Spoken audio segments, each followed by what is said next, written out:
আরে আরে 12টা তো বেজে গেছে। আরে সবাই তো ঘুমিয়ে রয়েছে, কেউ তো ওঠে না। আরে তাড়াতাড়ি ওঠো, না হলে রাক্ষস এসে যাবে। আরে তোমরা তাড়াতাড়ি ওঠো না। আরে স্যার আপনি ওঠেন। হ্যাঁ বেটা, কি হয়েছে? আরে স্যার 12টা বেজে গেছে, মনে হয় রাক্ষস এসেই যাবে। আরে কি? আরে বাচ্চারা তাড়াতাড়ি ওঠো, না হলে ওই রাক্ষস এসে যাবে। আরে এরা তো উঠতেছে না। আরে আরে স্যার কি হয়েছে? আরে বেটা 12টা বেজে গেছে, মনে হয় রাক্ষস এসেই যাবে। কি স্যার 12টা বেজে গেছে? আরে স্যার আমরা কি করব? রাক্ষস তো আমাদের খেয়ে ফেলবে। আরে মাম্মি, স্যার আমরা এখন কি করব? আমাদের ওই রাক্ষসের থেকে বাঁচানোর একটাই উপায় আছে। আরে স্যার কি উপায়? ওর আসার আগে আমাদের লুকাতে হবে। আরে স্যার আপনি ঠিকই বলেছেন, ও আসার আগে আমাদের লুকাতে হবে। আর ও এসে আমাদের না দেখতে পেলে আমাদেরকে না মেরেই চলে যাবে।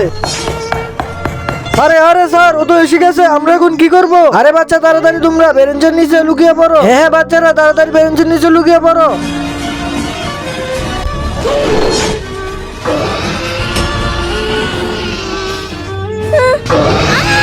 আরে এ তো একটা বাচ্চাকে মেরে ফেললো। আরে এ তো আবার আরেকটা বাচ্চাকে মেরে ফেললো। আরে এ তো একেও মেরে ফেললো। এমন করলে তো সবাইকে মেরে ফেলবে। না না, আমাকেই কিছু করতে হবে। আরে বাচ্চারা এদিকে আসো। ওকে স্যার আসতেছি। তার আগে আল্লাহর এই সুন্দর নামটি থেকে যারা লাইক সাবস্ক্রাইব করবে, হে আল্লাহ তুমি তাদেরকে হজ করা তৌফিক দান করে দিও। আরে বাচ্চারা তোমরা দাঁড়াও, আমি দেখতেছি কি করেছে। এই রাখো, সাহস থাকলে আমার সাথে লড়াই কর।